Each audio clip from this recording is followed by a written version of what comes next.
Kyrgyzstan में जारी हिंसा के बाद वहां से छात्र भारत लौट रहे हैं। इसके लिए उन्हें बहुत तकलीफों का सामना करना पड़ रहा है। किर्गिस्तान की हुई हिंसा में मध्य प्रदेश के कई छात्र फंसे हुए थे जो अब धीरे धीरे अपने घर पहुंच रहे हैं। उज्जैन के भी 2 छात्र थे जो पुनः लौट आए हैं।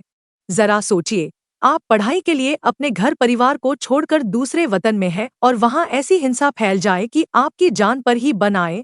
सड़कों पर खुलेआम लूटपाट होने लगे, आपकी हॉस्टल या फ्लैट में घुसकर मारपीट की जाने लगे, बाहरी छात्रों को गोली मारने की बात होने लगे और वहां की पुलिस भी फिर आपका साथ ना दे तो वह मंजर कितना खौफनाक और भयावह होगा। लेकिन पिछले कई दिनों से यह सब कुछ सहा है। उज्जैन के 2 छात्रों ने और फिर किसी तरह से अपने आप को मौत के मुंह से बाहर निकालकर पहुंचे हैं।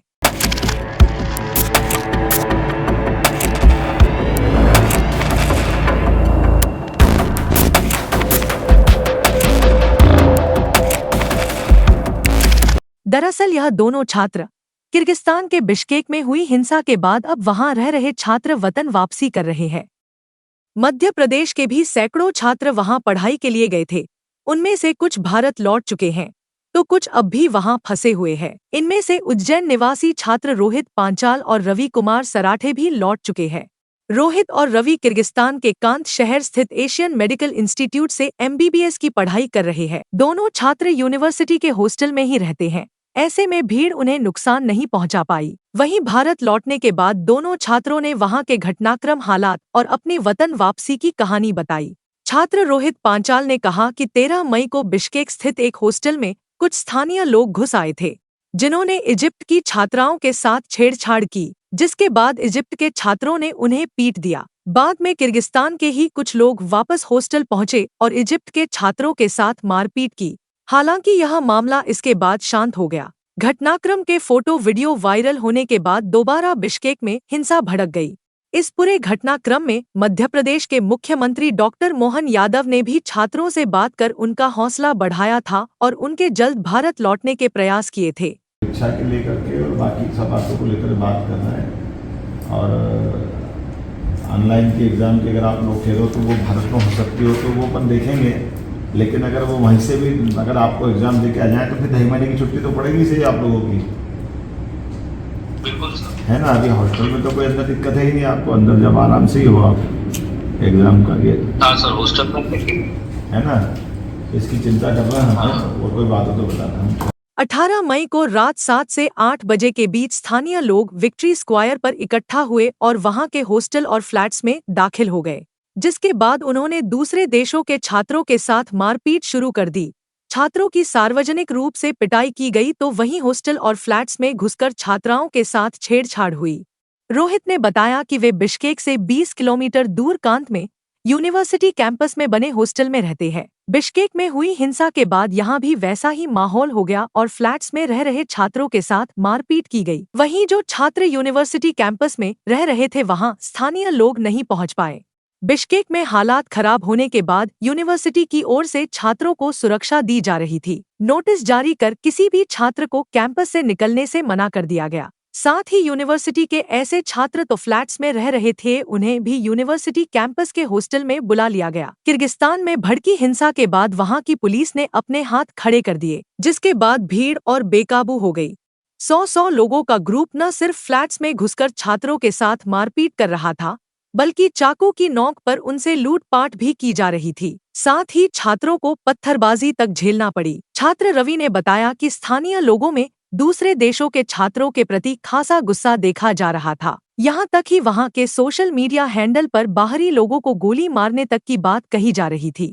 छात्र करीब 6 दिनों तक हॉस्टल में कैद रहे, जिसके बाद वहाँ धीरे धीरे हालात सामान्य होते चले गए। वहीं यूनिवर्सिटी की ओर से भी छात्रों को नोटिस जारी किया कि वे चाहें तो अपने देश जा सकते हैं।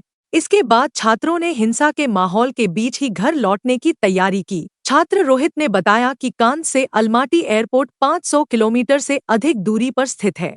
ऐसे में वे बस से 20 किलोमीटर का सफर तय कर किर्गिस्तान व कजाकिस्तान बॉर्डर पर पहुंचे और वहां से बस के जरिए ही 500 किलोमीटर का सफर तय कर अलमाटी एयरपोर्ट तक पहुंच सके। इसके बाद फ्लाइट से छात्र अलमाटी एयरपोर्ट से अबू धाबी और यहां से दिल्ली आए।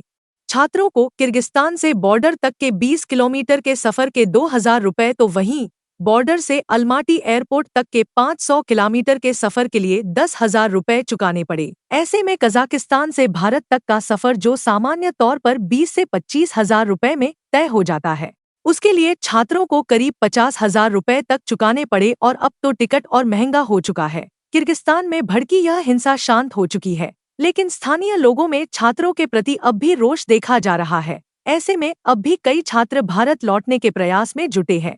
वहीं भारतीय दूतावास भी छात्रों को उनके फ्लैट हॉस्टल से एयरपोर्ट तक छोड़ने में पूरी मदद कर रहा है। वहीं जून में होने वाली परीक्षा भी ऑनलाइन करवाने पर विचार किया जा रहा है।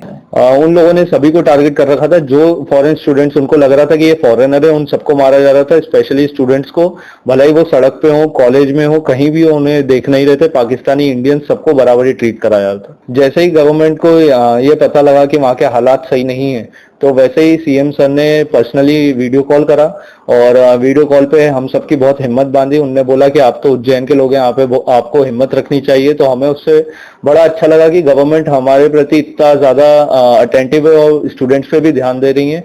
और उसी समय हमें इतनी हिम्मत आई कि हमें लगा कि हम फ्लाइट करके यहाँ से निकल सकते हैं, भले ही माहौल कैसा भी हो। तो सीएम सर के बोलने पे बहुत ज्यादा हमें मोटिवेशन मिला और हिम्मत मिली कि हम वहां से निकल सकते हैं। मेरे बेटे द्वारा मुझे बताया गया, हम लोग काफ़ी चिंतित हो गए। वहाँ के हालात बहुत बिगड़ते जा रहे थे और जैसे ही बेटे ने बताया, मैंने तुरंत ही सीएम साहब के ऑफिस में जाके उनके नाम पे एक, माननीय मुख्यमंत्री के नाम पे एक आवेदन दिया और उस आवेदन पे उन्होंने तुरंत संज्ञान लेते हुए वीडियो कॉल पे मेरे बेटे से बात करी, उसे हिम्मत बंधाई, उससे कहा कि आप लोग हिम्मती लोग हो, उज्जैन के, तो आप महाकाल का आशीर्वाद है आपके ऊपर, आप लोग निश्चिंत रहें, सरकार आपके लिए बहुत कुछ करेगी।